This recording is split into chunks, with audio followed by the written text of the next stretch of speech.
entonces vamos a tener el primer mega data center de Colombia y quizás de América del Sur. Y es que un estudio de la CNBC estima que en 2025 la inversión en centros de datos ha alcanzado la cifra récord de 61.000 millones de dólares. Se trata del blanco favorito de las compañías para invertir inmensas cantidades de dinero. Una infraestructura que para 2030 podría alcanzar los 945 teravatios y donde se procesa la información y datos digitales que usamos en el día a día. La inteligencia artificial consume recursos reales como agua y electricidad. Y nosotros también, cuando la usamos para buscar soluciones. Por eso se suspendieron hace poco los planes para un centro de datos de Google. Los residentes se dieron cuenta de que esto podría significar el fin del agua potable para su vecindario. Y estas complejas construcciones que han demostrado ser un desafío estructural, pero más aún ambiental y social, están cada vez más presentes también en nuestro país. Detrás de cada algoritmo hay miles de kilómetros de cables, toneladas de servidores y millones de litros de agua circulando para mantenerlos fríos. Cada búsqueda, cada conversación, cada imagen generada por la inteligencia artificial depende de una infraestructura monumental que rara vez imaginamos, una red física y energética construida por personas.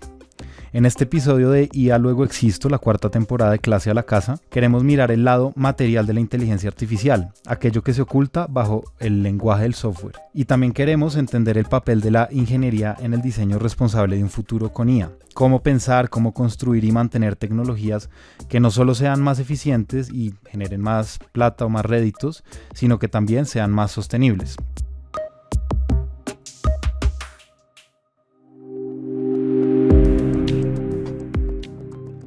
Bienvenidas y bienvenidos a IA Luego Existo, la cuarta temporada de Clase a la Casa, un podcast producido por 070 Podcast. En esta temporada exploraremos desde el arte hasta la medicina cómo la llegada de la inteligencia artificial a nuestras vidas abre nuevas conversaciones sobre nuestro día a día, sobre nuestra visión del mundo y sobre nuevos horizontes del presente y del futuro. Porque entender la IA nos ayuda a decidir en qué sociedad queremos vivir. Hola, yo soy Santiago de Narváez, editor de 070, y en este episodio nos acompañan Nicolás Cardoso, director del FLAC Lab Uniandes, profesor asociado del Departamento de Ingeniería de Sistemas y Computación de esta universidad. Nicolás es ingeniero de sistemas y doctor en informática, investigador en el campo de la ingeniería de software, de los sistemas distribuidos y la confiabilidad de los sistemas computacionales. Ha trabajado activamente en temas de inteligencia artificial y específicamente en el desarrollo de agentes de aprendizaje por refuerzo. Ya te voy a preguntar, Nicolás, por eso. ¿Cómo estás? Gracias por estar acá. Hola, ¿cómo estás? Muchas gracias por la invitación. Bueno, y estamos también con Germán Villegas, ingeniero electricista y consultor en tecnologías digitales con experiencia en el desarrollo e implementación de soluciones basadas en datos, infraestructura tecnológica y sistemas de inteligencia artificial. A lo largo de su trayectoria, Germán ha trabajado en proyectos que conectan el desarrollo tecnológico con necesidades concretas del sector productivo, explorando cómo las organizaciones adoptan nuevas tecnologías y cómo éstas transforman su operación. Actualmente es profesor en la Universidad ICESI. Hola Germán, gracias por estar acá. Buenas tardes, gracias por la invitación. Bueno, quiero empezar preguntándoles a los dos, cuando hablamos de inteligencia artificial solemos pensar en algoritmos o solemos pensar como en el software y en la interfaz que nos muestra un resultado. Pero ¿qué hay realmente detrás de esa tecnología en términos de infraestructura? Muchas veces hablamos de data centers y ya es como una palabra que entró en nuestro vocabulario, pero ¿cómo le explicarían ustedes a la gente qué es lo que hay detrás en términos de infraestructura de esta tecnología? Si quieren, empecemos por ahí. Les voy a hacer una analogía. Cuando uno a un restaurante pide un plato, pues el plato llega y no se lo come. Pero uno nunca se da cuenta qué hay detrás de la preparación de ese plato. Cuánto es la cocina, cuántos cocineros, cuánta energía se gastó, los ingredientes, etc. Es lo mismo. Cuando uno hace una consulta en una IA, eso viaja por internet, por la red, y llega a un edificio grande, gigante, que se llama un data center y está totalmente lleno de servidores que funcionan 24/7 con entre 4 y 5 fuentes de energía diferentes para mantener una estabilidad al 100%. Entonces, detrás de eso, detrás de cada consulta, de cada preguntita que le hace simplemente, ¿va a llover hoy? Entonces, hay una cantidad de recursos que se consumen tanto de computación, de equipos, de energía, de agua, que nadie se imagina el tamaño. Nicolás, ¿cómo lo ves tú?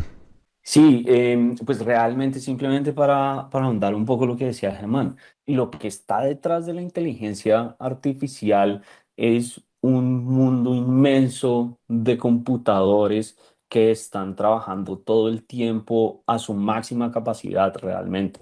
Entonces imagínense cuartos llenos y llenos de computadores con unas capacidades que superan por muchos órdenes de magnitud las capacidades de los computadores que uno puede tener en la casa y que están todo el tiempo procesando y haciendo cálculos para poder entregar una respuesta. Eso es realmente lo que quiere decir la inteligencia artificial cuando lo ponemos dentro del contexto físico. Ok, digamos, la computación es una cosa que, sí, que no es nueva, digamos, lo que ha venido como a cambiar o a introducirse en la conversación de una nueva tecnología es eso, la inteligencia artificial generativa, pero la computación viene desde los años, no sé, 50 del siglo XX y ya había, digamos, procesamiento de esta información en distintos niveles. La pregunta que antes se hacía a la gente es ¿cuánta agua gasta, por ejemplo, mandar un correo a través de Gmail o lo que sea? Una pregunta que nos hacíamos es la diferencia en términos de infraestructura que requiere una consulta, por ejemplo, con ChatGPT o con tu inteligencia artificial de confianza frente al uso de recursos que requería, por ejemplo, una búsqueda en Google, como para empezar a entrar en entender la dimensión. ¿Son recursos y se necesitan infraestructuras distintas? ¿Estamos hablando de órdenes de magnitudes distintas? Germán. A ver, mira, te lo pongo así de sencillito. Preguntarle a Google lo mismo que dije ahora, ¿va a llover hoy? Se consume más o menos 0.29 vatios. Eso es chiquito, pero en millones eso es mucha energía. Pero si le preguntas lo mismo a una IA, cualquiera... Germán, una pregunta para poner en perspectiva. 0.29 vatios equivale a ¿cuánto? ¿Cuánta energía se necesita para encender un bombillo? Una luz LED de estas que vemos en cualquier oficina o en cualquier casa se consume 5 vatios. ¿Durante cuánto tiempo? Instantáneamente. O sea, por una hora son 5 vatios por cada lamparita de esas. Una consulta en Google son 0.29 vatios, o sea, casi un 4 o 5% de lo que se consume esa lucecita LED. Sí. Ahora hay que pensar en los miles de millones de todo el mundo consulta algo. Sí. Ahora, la misma pregunta en una IA se consume 3 vatios, o sea, casi 10 veces lo que se consume en Google la misma consulta. ¿Por qué? Porque mueves una cantidad de servidores y eso, como decía Nicolás, consume toda la energía y el agua que te puedas imaginar. Nicolás, ¿tú quieres añadir algo? Sí, realmente si lo pensamos en términos de infraestructura, pues esto obviamente va por capas. Entonces, pues para uno es exactamente lo mismo si yo le pongo el buscador de Google como quiero esto, si lo pongo dentro de el prompt de ChatGPT o modelo de preferencia. Eso pasa lo mismo y al final la respuesta es como no, eso va a la nube y después va a volver. Uh-huh. Lo que pasa es que en general la infraestructura de la inteligencia artificial sí tiene una diferencia, entonces al final son servidores, pero la pregunta es ¿qué tienen esos servidores? Uh-huh. Y pues los data centers normales tienen servidores que son como computadores, entonces tienen CPU, simplemente procesadores de cálculo normales, para poder utilizar todas estas características tan poderosas de la inteligencia artificial. Entonces, los servidores tienen además, como tengo toda la capa de procesamiento, pero además tengo una capa igual de grande que está llena de tarjetas gráficas. Y estas son tarjetas especializadas de alto rendimiento para hacer operaciones matemáticas muchísimo más rápido. El problema es que esas tarjetas también consumen muchísima más energía.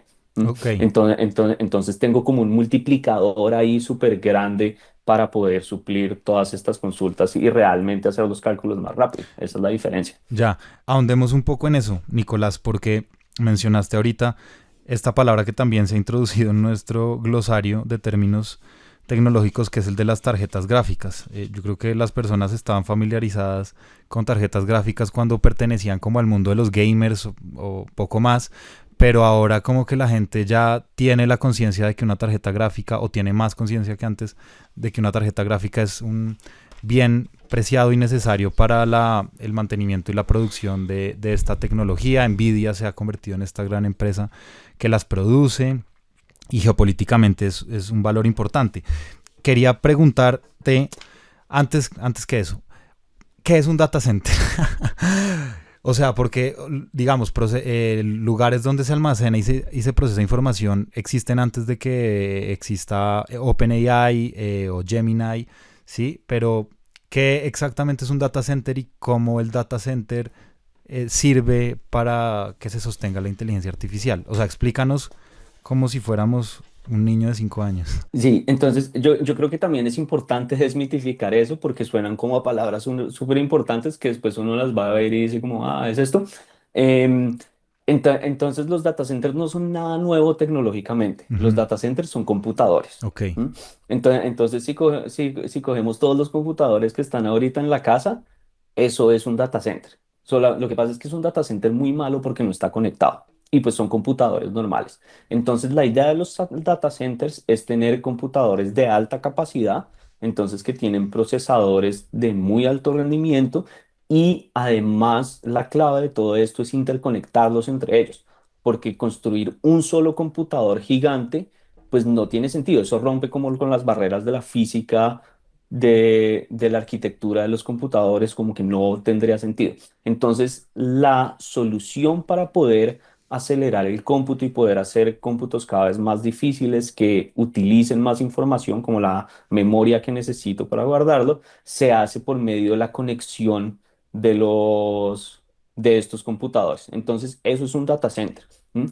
Y pues yo esto lo puedo escalar a cualquier nivel. Entonces yo pienso como, listo, puedo conectar dos computadores, listo. Dentro de los data centers tenemos es como estos racks de servidores que simplemente están conectados entre ellos. Los racks están conectados unos con los otros. Estos están puestos sobre corredores gigantes de estos racks, donde cada uno de los corredores está conectados entre ellos y al final yo puedo conectar data centers con otros data centers. Lo que pasa es que cada vez que voy aumentando el nivel de granularidad, la distancia que tengo que recorrer en términos informáticos es muchísimo más grande, O ¿cierto? sea, Como más transmito la cables. información, más cables, pero además cables más lentos. Ok. Entonces la transmisión de la información se hace muchísimo más lenta que si tengo que hablar en em, milímetros dentro de dos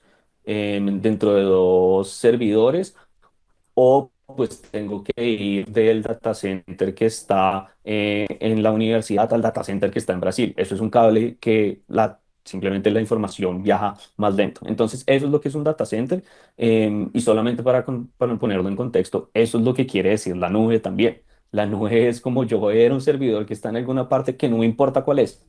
Ese es cómo funciona el procesamiento de toda la información desde finales de los años 90 hasta ahorita. Solo para tener claridad, ¿un data center es lo mismo a un servidor? Pues esa más grande escala, como que un servidor es una unidad, la idea de que un data center tiene decenas o cientos de servidores conectados. Ok. Germán, tú has mencionado que Colombia puede convertirse en el siguiente hub regional de data centers. ¿Por qué dices esto? ¿Qué tiene Colombia que otros países no? ¿Y qué desafíos significan esta posibilidad? Colombia tiene un gran atractivo y es su energía. El 70% de la energía en Colombia es renovable, que viene de fuentes hídricas, hoy en día ya algunas solares, muy poco, pero ahí vamos. Entonces, al ser una fuente 70% renovable, es muy atractiva para cualquier inversionista poner un data center. Pero hay limitaciones. En Colombia podemos ser muy naturales, muy poco contaminantes, etcétera, pero hay espacios que no lo son tanto. Te doy el ejemplo. Normalmente de la energía que estamos consumiendo en este momento, el 70% viene de una represa de agua. El otro 30% viene de fuentes térmicas, oil, gas, carbón. Pero, por ejemplo, para este super niño que va a llegar en este segundo semestre del 26, se va a cambiar la configuración. Es decir, el 70% va a venir de fuentes de oil and gas más contaminantes y el 30% de renovables. Entonces, por el hecho de que por una época yo soy muy renovable, no quiere decir que toda la vida voy a ser renovable.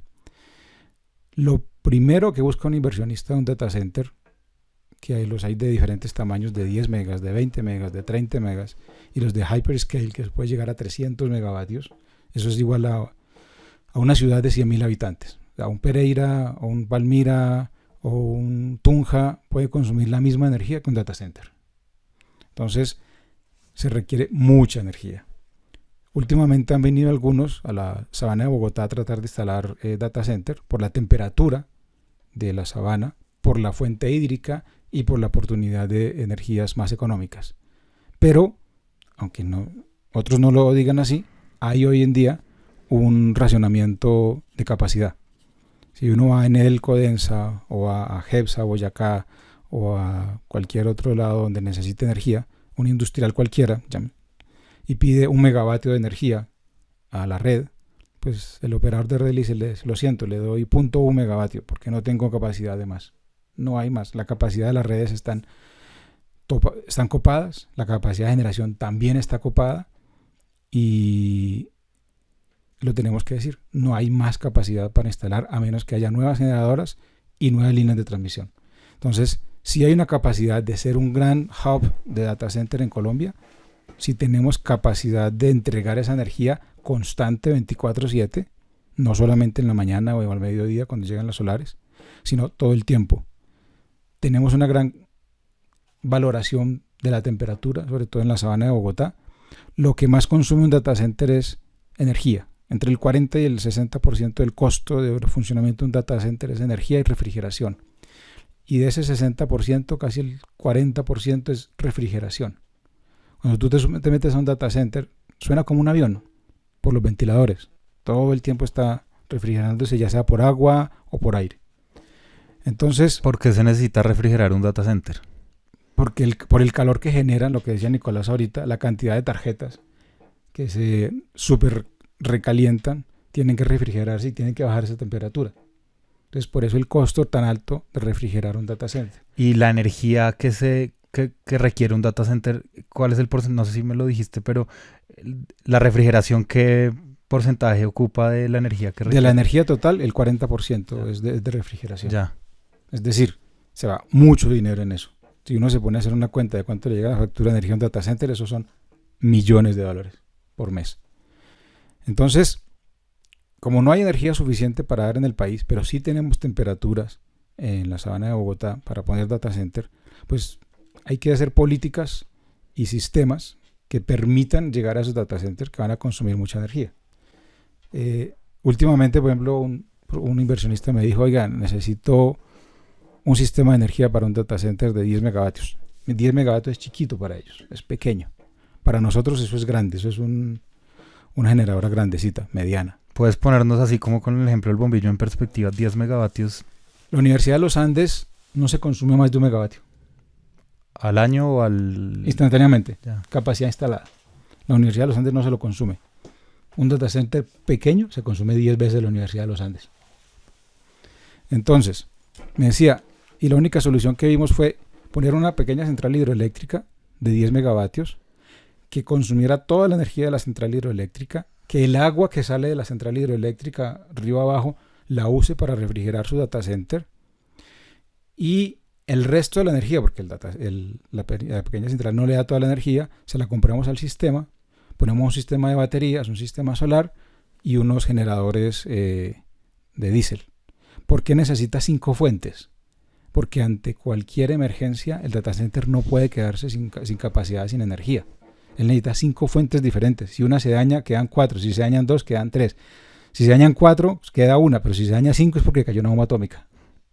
¿Y qué pasa si un data center se queda sin energía? Pierde capacidad en el mercado y prácticamente su reputación. Ya, ok. Quiero para cerrar este bloque devolverme a la pregunta que abrió esto y es, Germán, tú me decías el porcentaje de energía que se usa en un proceso de consulta de inteligencia artificial es muchísimo mayor que el de una consulta en Google, ¿sí? ¿Podrías explicarme bien eso por qué pasa? ¿Por qué la capacidad que se necesita energética, de consumo energético, es más alta? Solo redondear con eso y terminamos. Repito lo que dijo Nicolás. En una IA, uno tiene repetido todo por 2 o por 3 o por 4 veces. Como en un hospital. Un hospital no tiene un quirófano, tiene 5 o 10. Si se daña uno, pues quedan los demás. En una IA sucede lo mismo. Es un edificio totalmente lleno de racks con servidores, donde si se daña uno no importa, el resto quedan funcionando. Pero entonces lo tienes que multiplicar por 5 o por 4 o por 3 dependiendo de la redundancia que quieres y dependiendo de las tarjetas o de las capas o de la capacidad de procesamiento que quieras, pero siempre tienes que tener redundancias. ¿Qué es la redundancia? Redundancia es que en tu casa tú tienes un carro de pico y placa termina en 1 y otro que termina en 4. Eso tienes una redundancia de carro. O sea, tienes un repuesto. Eso es una redundancia. Y uno con la inteligencia artificial y con los data centers quiere redundancia. No, el dueño del data center siempre quiere redundancia. Porque si se daña uno o se vuelve viejo, pues simplemente lo cambias y lo botas y pones otro. Pero siempre quiere, al menos en energía, se necesitan 5 redundancias. Ya. Bueno, vamos a acabar este bloque y ya volvemos con la segunda mitad de la conversación. Bueno, volvemos con este episodio de IA Luego Existo. Estamos hablando de la materialidad de la inteligencia artificial. ¿Qué significa en realidad eso cuando decimos eso de la nube? Digamos que entrenar un modelo de lenguaje puede consumir más energía del que imaginamos, lo hablábamos ahorita. Y para enfriar esos servidores que usamos todos los días se necesitan millones de litros de agua al año. Y la IA promete hacer esos procesos más eficientes, pero también exige un consumo de recursos que hoy estamos intentando cuidar o digamos sobre los que estamos ya, atentos. Estamos en un contexto de emergencia climática que no podemos pasar por alto. En este bloque quisiéramos hablar de eso. ¿Cuál es el costo energético, ambiental y en términos territoriales de esta nueva fase tecnológica en la que estamos que implica una nueva infraestructura? ¿Qué significa que una máquina como la IA trabaje de la manera en la que trabaja para un planeta que tiene recursos limitados? De eso vamos a hablar. Entonces, Nicolás y Germán, la pregunta con la que quiero arrancar es ¿cuáles son los impactos ambientales concretos de esta infraestructura que sostiene la inteligencia artificial? Y empezar a pensar, para el caso de Colombia, ¿cuáles serían esos impactos? Te lo voy diciendo de a poquito. Ajá. Los data centers en el mundo se consumen entre el 1 y el 2% de toda la energía. ¿Del mundo? Del mundo. Lo que hablamos. Eso es un montón, ¿no? Eso es mucha energía y mucho dinero. Una consulta de la IA generativa, pues, consume 10 veces más de lo que es la consulta en una página web. El problema de los logaritmos largos es que el logaritmo largo todo el tiempo aprende. Cada vez que lo corriges, cada vez que el algoritmo se corrige, el algoritmo es muchísimo más largo. Al ser más largo, es el LLM, entonces tiene que correr más capacidad computacional cada vez que se corrige el mismo. Entrenar un modelo de LLM emite CO2 como si fueran 5 carros durante toda la vida. Colombia tiene una matriz energética mucho más amigable que el resto del mundo o que muchas partes del mundo. El 70% es renovable. El 50 o 60% del costo de un data center es la energía. O sea, lo que más le cuesta a un data center es tener esa energía eléctrica disponible. Uh-huh. En Latinoamérica, los países que más data centers tienen son Brasil, Chile y México, por diferentes perspectivas que tienen los inversionistas. Uh-huh. Pero en Latinoamérica los data centers que tenemos son entre 10 y 30 megavatios. En Estados Unidos los hyperscale data center pueden llegar hoy en día a 300 y ya están planeando de 500 megavatios. Es decir, ya hay data centers que se consumen más energía y más agua que una ciudad y ya tienen problemas en Estados Unidos y Canadá porque los data centers que han instalado en ciertos lugares se han llevado el agua y la energía de los habitantes. Entonces dejan a las personas aparte. Para los colombianos, con cada consulta que hacemos en un data center, nosotros no la vemos en la matriz de contaminación que nos puede mostrar, porque todas esas consultas las hacemos en Europa o Estados Unidos o en otra parte, pero no en Colombia. Es decir, la consulta que una persona hace en Cali, en Bogotá, en Pereira, en ChatGPT o en Gemini o en su inteligencia artificial de confianza, está, digamos, requiriendo energía que no se produce en Colombia, sino en Europa o en Estados Unidos. Tal cual. Estás diciendo. Porque estás pagando por un servicio. Cuando haces una IA gratuita, pues te llegará de otra manera el costo, pero lo vas a pagar. Cuando pagas los $20 mensuales que te cuesta la IA, pues estás pagando la consulta. Entonces, la pregunta no es si Colombia va a tener IA, sino si vamos a pagar los costos que lo estamos pagando hoy en día o vamos a recibir beneficios. Porque pues la IA trae algunos beneficios, no tantos como uno quisiera, como la industria, pero pues hay muchos problemas de espacios físicos, comunidades, territorios y capacidad energética. Mire, al final lo único que necesita un inversionista de IA es tener energía, tener una fibra óptica accesible y tener buena temperatura. Ya, no necesita más. ¿Quieres añadir algo a eso, el tema del...? No, yo creo que Germán nos dejó aburridos con esa respuesta.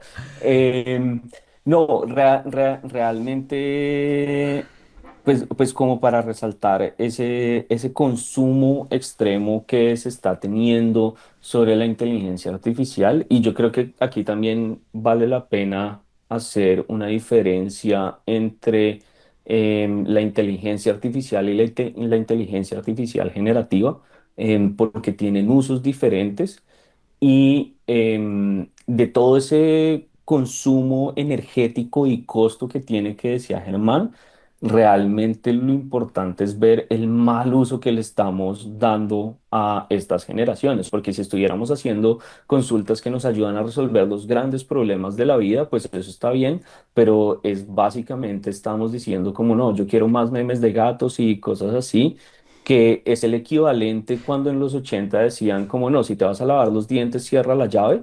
Aquí es, si vas a usar el computador, pues no utilices la inteligencia artificial generativa si no la necesitas, porque esto es el equivalente de abrir todas las llaves del agua de la casa y dejarlas ahí corriendo todo el día como si no importara nada. Y lo mismo con la energía. Y pues, exacto.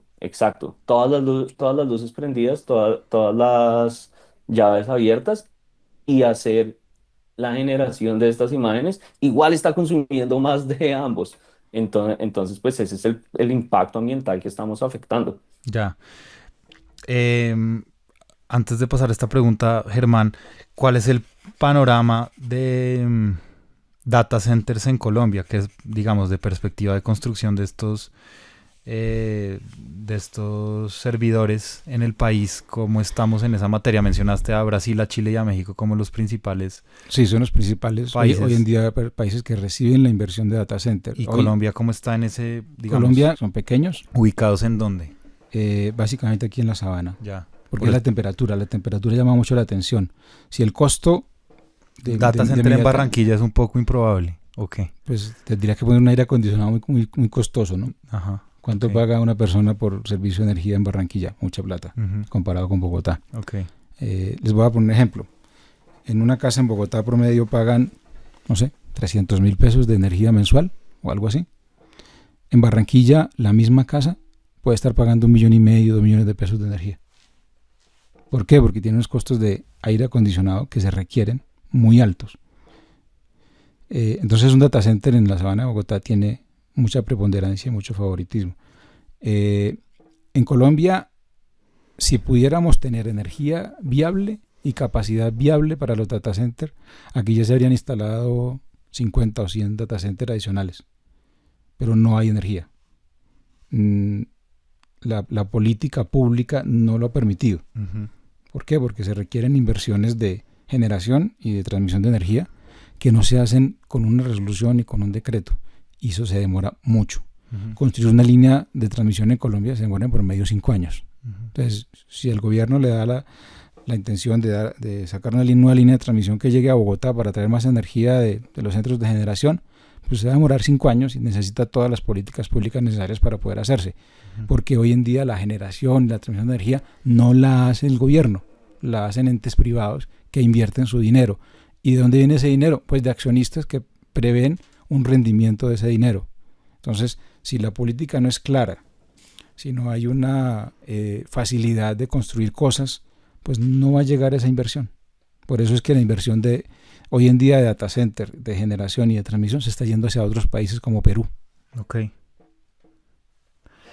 Bueno, ustedes dos son ingenieros desde sus respectivos campos. ¿Qué, digamos, estrategias están viendo desde el punto de vista de la ingeniería para que o sea, más bien, ¿qué existe en términos de eficiencia para que se pueda reducir el costo energético y la necesidad altísima de refrigeración? Digamos, hay avances tecnológicos que nos estén llevando a pensar que en un futuro próximo haya menos, digamos, hacer consultas en ChatGPT y todo lo que esto significa sea menos costoso energéticamente y en términos hídricos. Digamos, hay investigación en ese campo, más allá de digamos, la observación que hace Nicolás de hay que tener un consumo responsable de la inteligencia artificial y no podemos estar preguntándole una consulta ni pidiéndole que nos haga memes de gatos todo el día, ni haciendo una consulta que fácilmente la podría responder el buscador de Google. Más allá de esa, digamos, llamada al consumo responsable, en términos de tecnología, ¿hay avances en ese sentido? ¿Ustedes conocen de ejemplos? Les doy un ejemplo. Cuando empezaron los vehículos de combustión a finales de los 1800 y principios del 1900, la eficiencia de un motor de esos era de aproximadamente el 15-20%. Es decir, el 15% de la capacidad calórica del combustible lo convertía en movimiento, el resto se perdía en calor. Solo el 15%. Hoy en día los motores más modernos llegan al 45%. El resto del 55% se sigue perdiendo en calor. Lo mismo pasa con los sistemas de tecnología y de data centers, de chips y demás. Cada día son más eficientes. Cada día consumen menos energía. Pero, por ejemplo, en la casa, cuando uno cambia la estufa eléctrica por una estufa de inducción que consume mucho menos energía, pues no solo cambiar la estufa, hay que cambiar también los cables, hay que cambiar los breakers, hay que cambiar las ollas, porque las ollas no funcionan, hay que comprar una cosa nueva. Entonces, lo mismo pasa. Cuando cambian los chips y son más eficientes, consumen menos energía, pues no solamente cambiar un chip, hay que cambiar toda una tarjeta o todo un servidor, y eso cambia de una manera tan rápida que así como cambian de eficientes, así mismo se vuelven viejos para la tecnología o los requerimientos de tecnología que hay cada día. Así como en los años 90 un computador muy avanzado era un Pentium 75, que hoy en día es más rápido mi celular, el computador cada año o cada 2 años duplica su capacidad. Entonces va mucho más rápido el requerimiento de capacidad de información que el ahorro de energía de los sistemas. Le dejo la palabra a Nicolás. Sí, ahí desde la parte de sistemas, pues esto no es una nueva preocupación, es algo que se ha venido llevando desde hace mucho tiempo, porque al final el procesamiento masivo de la información existe y ha existido dentro de los últimos 25 años, entonces pues hay aproximaciones que se están haciendo eso. Em, Estamos haciendo sistemas para reducir el consumo de la energía y los recursos. No realmente. Estamos haciendo sistemas para que ese consumo de la energía sea más eficiente, pero pues no vamos a ver una reducción real. Simplemente vamos a poder hacer más digamos que por el mismo costo, ¿sí? Entonces, hay aproximaciones desde diferentes perspectivas. Entonces, pues a nivel de hardware se está em, especializando más el hardware para que las operaciones tengan menos costo. A nivel de los algoritmos también se están buscando algoritmos que sean más eficientes, entonces que puedan hacer sus cálculos muchísimo más rápido, que eso también va a reducir pues el costo, el tiempo que está ejecutando el algoritmo va a ser menor, entonces el costo va a ser menor. De la misma forma, a nivel de la arquitectura y de los modelos de inteligencia artificial, también se están haciendo muchos esfuerzos para, por ejemplo, no tener que usar los modelos completos, sino poder usar solamente parte del modelo y tratar de minimizar el modelo lo más posible, que eso también va a hacer que se consuma nueva energía, que se consuma más energía. Entonces, pues digamos que esos son los esfuerzos puntuales que se están haciendo.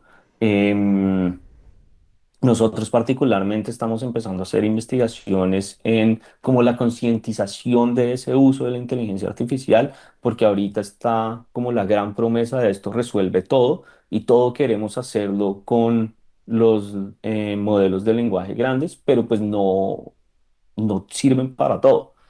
Hay otros modelos que son muchísimo más específicos. Hay respuestas que ya podíamos calcular explícitamente con algoritmos exactos que nos daban la respuesta que era el 100% de las veces que pues no solamente son más eficientes, sino son muchísimo menos costosos, pero ahora todo queremos hacerlo pues por medio de la inteligencia artificial o más que todo no lo haga la inteligencia artificial. Entonces también cómo hacer notar esos costos con respecto a otras soluciones, creo que tiene mucho sentido. Entonces, como en esas direcciones es que se está moviendo el esfuerzo de investigación en ingeniería de sistemas, pues para tratar de atacar este problema. Ok, una cosa que no mencionamos, que no hemos mencionado en la conversación, hemos hablado de data centers, pero tú hablaste, Germán, de la fibra óptica, que pues es clave en todo este proceso. Podemos hablar de eso, de la materialidad de la fibra óptica, cómo ha cambiado, qué requerimientos ahora se necesitan o se necesita poco, digamos, no hay unos requerimientos tan grandes en el cambio no sé, la red de fibra óptica. ¿Qué se necesita en ese campo? La fibra óptica no es más que una fibra de vidrio. O sea, eso es un hilo de vidrio, literalmente. Y está distribuido a lo largo del planeta. Va tanto en la vía submarina como por vía aérea o va enterrado. Los cables de fibra vienen por hilos. Entonces, habrá cables de 100 hilos, de 500 hilos, de 10 hilos de fibra óptica. Todas las líneas de transmisión de Colombia, por ejemplo, las torres de transmisión y los cables, siempre llevan fibra óptica en la parte inferior. De esa fibra óptica, que pueden ser 100 hilos normalmente, solo se ilumina uno. Se ilumina quiere decir que están pasando datos, porque literalmente se ilumina. Al final, por la fibra óptica, lo que va es luz. Cuando tú iluminas un hilo, esa luz se ve al final en la otra punta. Y ahí transmite la información. ¿A mayor hilo, mayor velocidad? ¿Mayor número de hilos, mayor velocidad? ¿O en qué cambia? No necesariamente, o sea, depende de la capacidad que tengas. Es como tienes una autopista, un carril, pues si por un carril puedes pasar todos los carros, por ahí se van. Pero necesitas 10 carriles porque hay más carros, pues metes 10 carriles. Ya. Depende de la cantidad de vehículos que necesites llevar. Ya. Es más o menos lo mismo. Entonces, en las líneas de transmisión de Colombia, por ejemplo, está muy subutilizada la fibra óptica. De los 100 hilos hay 2 o 3 o 4 hilos iluminados, el resto están apagados, porque se instalaron pero no se han utilizado. Los grandes operadores de fibra óptica pues son los operadores de red celular, que son 3, y son los que, y las redes de telecomunicaciones casi que están monopolizadas por ellos. Por ahí llevan sus datos, llevan sus comunicaciones de torre a torre, etcétera. Y por ahí es donde se transmite toda la información bancaria. Hoy en día, si uno necesita fibra óptica para una operación bancaria, literalmente va por una red de Claro o de Movistar o de Tigo, lo que sea. ¿Eso qué necesita? Necesita abrir huecos, tirar manguera por donde van los cables y llevarla de un sitio al otro. La forma más eficiente de transmitir información es a través de la fibra óptica, porque la velocidad es de 300.000 kilómetros por segundo. Si la vas a transmitir por cobre, pues tiene dos problemas. Es más lenta, no recuerdo la velocidad, y segundo, te lo van a robar, porque el cobre lo pagan ya 90.000 pesos el kilo. Entonces cualquiera se roba un kilo de cobre y ya le dan 50.000. Por eso se utiliza mucho la fibra óptica en ese aspecto. En Colombia faltan corredores de fibra óptica. En el mundo hay muchos corredores de fibra óptica, pero pues no sé si se habrán inventado algo nuevo. Bueno, ya llegamos al final de esta segunda parte. Quiero pedirles a cada uno de ustedes que nos digan como una pequeña reflexión sobre este tema tocado de manera muy somera, pero pues era interesante cómo abordarlo explícitamente, de este tema de la materialidad de la inteligencia artificial. Entonces sí, le voy a pedir a cada uno que una pequeña reflexión sobre esto, como cosas a futuro, cosas para estar pensando, cosas que les parece que valió la pena conversar y que no alcanzamos a tocar. Nicolás. Sí, pues yo creo que la reflexión principal es que toca concientizarse sobre el costo de estar utilizando la inteligencia artificial generativa contra el beneficio que realmente nos está trayendo. Estamos pagando un costo muy alto y el beneficio no es igualmente significativo. ¿M? Entonces, si, como haciendo la asociación que hacía Germán al principio de los costos, si estamos diciendo que una consulta en Google nos cuesta un, un peso, hacerla con la inteligencia artificial generativa nos cuesta 10 veces más, entonces nos cuesta 10 pesos, pero la diferencia en lo que nos estamos ganando no es ninguna. De hecho, pues si hacemos la consulta en Google vamos a tener la respuesta del 100% de las veces, con la inteligencia artificial generativa ni siquiera. Y eso se traslada a todo lo que está haciendo la inteligencia artificial generativa. Entonces, pues sí, podemos hacer un montón de cosas y vamos a tener algoritmos que tienen una mejor predicción para poder identificar imágenes, pero ¿qué tan mejor es esa predicción? Entonces, si estamos subiendo un punto porcentual o 2 puntos porcentuales, pero el costo es 10 veces más alto, pues de pronto no se justifica, no vale la pena hacer esto y pues los costos únicamente van a subir. Entonces, yo Perfecto. creo que esa es la reflexión importante. Nicolás Cardoso, muchísimas gracias. Yo tengo dos. A ver, Colombia se puede convertir en un hub de data center porque tiene la energía, una energía limpia que el mundo digital quiere y quiere poner en su loguito una hojita verde. Ahora lo que nosotros necesitamos es una política pública que haga eso realidad y que pueda brindar esas oportunidades. Y dos, si yo quiero hacer una multiplicación de 5 por 4, pues yo puedo decir que es 20 porque me sé las tablas. O en últimas, si no lo quiero hacer, pues cojo una calculadora y lo hago. Si no lo puedo hacer, pues entonces voy al celular y lo hago en la calculadora del celular. Pero ¿por qué tienes que ir a la IA a preguntarle cuánto es 5 por 4? gracias Germán. Una última cuña, más bien una pregunta a esto último que acabas de decir de Colombia como posible hub de inteligencia de data centers en la región. Uno, ¿por qué querría? Si esta pregunta es muy tonta, pues me lo dices, pero igual la tengo. Uno, ¿por qué querría? Si tiene unos costos energéticos tan altos y un costo, digamos, en términos hídricos tan alto y en términos de las comunidades donde se pueden instalar estos data centers, uno, ¿por qué querría que hubiera data centers ahí? No estamos mejor en este momento, digamos, tercerizando, si se puede decir, los costos a Europa o a Estados Unidos donde están ubicados los data centers y un poco beneficiarnos con el servicio. El hecho de que hagas eso no quiere decir que vaya a haber menos data center. O sea, los van a instalar y va a haber nuevos y van a estar en Estados Unidos, en Europa o donde tengan oportunidad. Entonces, hoy en día estás pagando ya por esa energía y vas a seguir pagando por ella.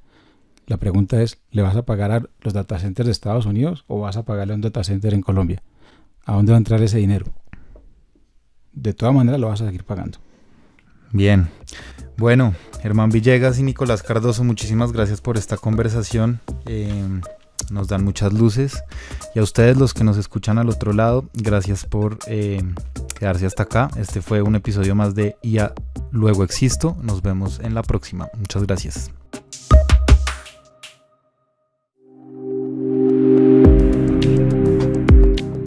IA Luego Existo es la 4ª temporada de Clase a la Casa, un podcast producido por 070 Podcast. Isaac Vargas es nuestro productor y es conducido por mí, Santiago de Narváez, y por Natalia Guerrero. Recuerden que pueden escucharnos en su plataforma de podcast favorita. Hasta luego.